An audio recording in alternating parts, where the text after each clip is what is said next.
गोरखपुर नाम का एक गांव हुआ करता था। उस गांव में ज्यादा लोग नहीं रहते थे। उस गांव में एक गर्भवती विधवा औरत रहती थी। उस औरत का नाम कमला था। कमला अपने घर में अकेली रहती थी। उसके पति की सारी जायदाद उसके नाम हो गई थी, पर सभी गांव वाले उस औरत को मनहूस औरत समझा करते थे और सभी उससे नफरत किया करते थे। एक बार कमला राशन की दुकान पर खाने का सामान खरीदने जाती है। भैया जी, जरा 1 किलो दाल चावल देना। अरे हाय हाय हाय हाय हाय! अरे मनहूस औरत, मेरी दुकान में अपशगुन करवाने आ गई क्या? है? चल जा यहाँ से। मैं कुछ नहीं देने वाला तुझे। भाग भाग यहाँ से, चल जा निकल। भैया जी, ऐसा मत कहिए। मैं गर्भवती हूँ, मुझे खाने की बहुत जरूरत है। मुझे खाना दे दीजिए। दुकानदार कमला को वहाँ से धक्के मारकर भगा देता है। तभी कमला रोते रोते उस गांव के किन्नरों के इलाके में आ जाती है। गांव वाले किन्नरों को उसी इलाके में रखा करते थे, क्योंकि वो लोग किन्नरों को पसंद नहीं करते थे और उनके इलाके में रहने से मना करते थे। तो किन्नरों ने उसी गांव में अपना एक इलाका बना लिया था। जब किन्नर लोग देखते हैं कि एक गर्भवती महिला रोते रोते उनके इलाके में आ गई है, तो सारे किन्नर कमला के पास जाकर उसका हाल पूछने लगते हैं। क्या हुआ बहन? तुम्हारी गर्भवती अवस्था में इतनी बुरी हालत कैसे है? तुम रो क्यों रही हो? तुम डरो मत, हम तुम्हें कोई नुकसान नहीं पहुंचाएंगे। तुम शांत होकर सब बताओ कि हुआ क्या है। मैं कमला हूँ। मैं गांव के दूसरे इलाके से आई हूँ। 2 महीने पहले ही मेरे पति की मौत हुई है। मुझे गांव के लोग मनहूस मानते हैं, क्योंकि मैं विधवा हूँ और गर्भवती भी। वहाँ के लोग मुझे खाने के लिए कुछ बेचने के लिए भी तैयार नहीं, जिससे मेरा गुजारा नहीं हो रहा था। कोई बात नहीं कमला, हम तुम्हारा ख्याल रखेंगे। किन्नर लोग कमला को एक खाली घर में रहने के लिए जगह दे देते हैं और उसकी देखभाल भी करते हैं। कुछ ही महीने बाद कमला अपने बच्चे को जन्म देती है, पर अफसोस, कमला बच्चे को जन्म देते ही अपनी जान गंवा देती है। जब सब किन्नर बच्चे को देखते हैं तो बहुत खुश हो जाते हैं, क्योंकि वो बच्चा भी किन्नर ही था। कमला ने एक किन्नर बच्चे को जन्म दिया था। अब इस बच्चे की देखभाल कौन करेगा? हम तो इस बच्चे को गांव के दूसरे इलाके में भी नहीं भेज सकते। और तो क्या हुआ? इस बच्चे की माँ नहीं रही तो हम इसे पालेंगे। अब ये हमारे इलाके में रहेगा, हमारे साथ रहेगा। फिर वो किन्नर उस किन्नर बच्चे को गोद ले लेते हैं, उसका नामकरण कराते हैं। उस किन्नर बच्चे का नाम शक्ति रखा जाता है। देखते ही देखते शक्ति बड़ी होने लगती है। उसके रंग रूप बहुत सुंदर थे। वो बहुत सुंदर किन्नर दिखती है। एक दिन शक्ति एक किन्नर से पूछती है, माँ जी सुनिए ना, ये गांव के दूसरे इलाके में भी तो लोग रहते हैं, तो हम वहाँ क्यों नहीं जाते? हम उनसे अलग क्यों रहते हैं? शक्ति, क्योंकि वो लोग हमारे जैसे नहीं, वो लोग हमें पसंद नहीं करते, इसीलिए हम उनसे अलग रहते हैं। क्यों? वो हमें क्यों पसंद नहीं करते? मुझे एक बार उस इलाके में जाना है, मैं एक बार वहाँ जाकर घूम कर आऊं। शक्ति, खबरदार, जो तू उस इलाके में कभी भी गई तो अपनी जान नहीं गंवाना चाहती तो उस इलाके में कभी कदम भी नहीं रखेगी, समझी? इतना कहकर वो किन्नर वहाँ से चली जाती है।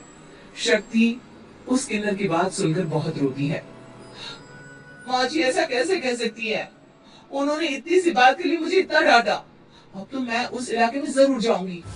फिर एक दिन शक्ति गांव के दूसरे इलाके में चुपके से जाती है। ये लोग तो हमारे जैसे ही इंसान हैं, तो ये हमसे नफरत क्यों करते हैं? जब शक्ति उस इलाके में पहुंचती है तो गांव के सारे आदमी उसके रूप से मोहित हो जाते हैं। वो लोग ये अंदाजा नहीं लगा पाते कि वो किन्नर है। शक्ति की सुंदरता देखकर सारे गांव वाले उसकी तारीफ करने लगते हैं। तभी गांव का चक्कर लगाने गांव के जमींदार का बेटा हर्ष वहां पहुंचता है। हर्ष भी दिखने में बहुत सुंदर होता है। जब हर्ष ने शक्ति को देखा तो वो भी उससे मोहित हो गया, और जब शक्ति की नजर हर्ष पर पड़ी तो वो हर्ष को देखकर मोहित हो गई। आपको पहले कभी इस गांव में देखा नहीं। इस गांव में आप नए हैं क्या? जी नहीं, वो मैं बस। तभी शक्ति बोलते बोलते रुक जाती है और मन में सोचने लगती है, अगर मैंने इनको बता दिया कि मैं दूसरे इलाके से आई हूँ तो वो समझ जाएंगे कि मैं किन्नर हूँ, इसलिए मुझे इनसे झूठ ही बोलना पड़ेगा। शक्ति हर्ष को कहती है, जी हाँ, मैं इस गांव में नई आई हूँ, यहाँ अकेली रहती हूँ। वैसे आप कौन है? आप भी इसी गांव में रहते हैं? जी हाँ, मैं इस गांव के जमींदार का बेटा हूँ। आपको किसी भी चीज की जरूरत पड़े तो आप मुझे बता देना, मुझे अच्छा लगेगा। ऐसे ही शक्ति और हर्ष एक दूसरे से रोज मिलने लगते। वो दोनों अपने प्यार का इजहार करने एक दूसरे से मिलने जाते हैं। तभी शक्ति का पीछा करते करते एक किन्नर वहां आ जाती है। शक्ति, शक्ति, मैं तुमसे बहुत प्यार करता हूँ। मैं तुमसे शादी करना चाहता हूँ। क्या क्या तुम मुझसे शादी करोगी? हाँ हर्ष, मैं तुमसे शादी करूंगी, पर मैं तुमको अपने बारे में एक सच्चाई बताना चाहती हूँ जो मैंने तुमसे छुपा कर रखी है। तभी उनके बीच में ही वो किन्नर आ जाती है।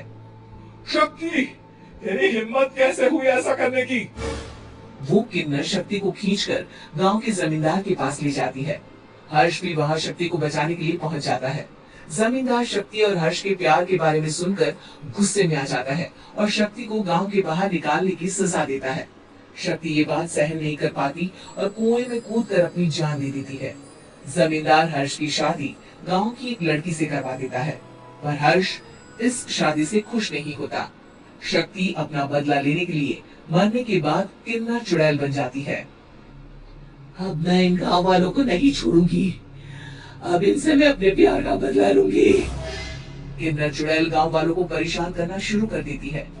एक बार वो रात को गांव के खेतों में पहुंच जाती है और वहां आग लगा देती है।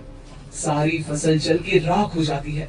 जब एक आदमी रात को उठकर देखता है कि खेत में आग लग गई है, तो वो वहां पहुंच जाता है। वो देखता है कि खेतों के बीचों बीच एक किन्नर चुड़ैल खड़ी है और वहां खड़े होकर ताली बजा रही है। गांव वाला किन्नर चुड़ैल को देखकर बेहोश हो जाता है। जब सुबह उस आदमी को होश आता है तो वो सीधा जमींदार के पास जाता है।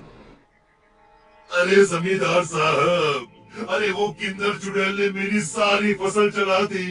अब मैं क्या करूंगा, क्या होगा मेरा? जमींदार चुड़ैल किन्नर का नाम सुनते ही सब कुछ समझ जाता है। अब वो बहुत डर जाता है। उसी रात को जब जमींदार डर के मारे अपने कमरे में सो नहीं पाता, तभी वहां अचानक से किन्नर चुड़ैल आ जाती है। किन्नर चुड़ैल जोर जोर से जमींदार के आगे खड़ी होकर हंसने लगती है और ताली बजाने लगती है। जमींदार उस डरावनी किन्नर चुड़ैल को देखकर बहुत डर जाता है। तूने मेरे साथ बहुत बुरा किया, अब मैं तुझे जान से मार दूंगी। नहीं नहीं नहीं नहीं, मुझे माफ कर दो, मुझे मत मारो। मैं कभी ऐसा दोबारा नहीं करूंगा। अब तुम जो बोलोगी वही मैं करूंगा। ठीक है, मैं चाहती हूँ कि किन्नर इलाका गांव के इलाके से जुड़े और गांव का कोई भी आदमी किन्नर समाज से द्वेष न करे, उससे नफरत न करे, नहीं तो मैं सारे गांव को मार दूंगी। और तुम गांव में एक नया कानून बनाओ कि अगर किसी ने भी किन्नर समाज को हानि पहुंचाने की कोशिश भी करी या इनसे भेदभाव करने की भी कोशिश करी, तो उनको कड़ी से कड़ी सजा मिलेगी। हाँ हाँ हाँ, मैं ऐसा ही करूंगा। तुम जो बोलोगी वो मैं करूंगा, पर मुझे जाने दो प्लीज। तब वो किन्नर चुड़ैल वहां से चली जाती है। गांव का जमींदार किन्नर चुड़ैल का कहा मानते हुए दोनों इलाकों को एक कर देता है और नया कानून भी लागू कर देता है। तब से वहां किन्नर समाज और बाकी गांव वाले शांतिपूर्वक रहने लगते हैं।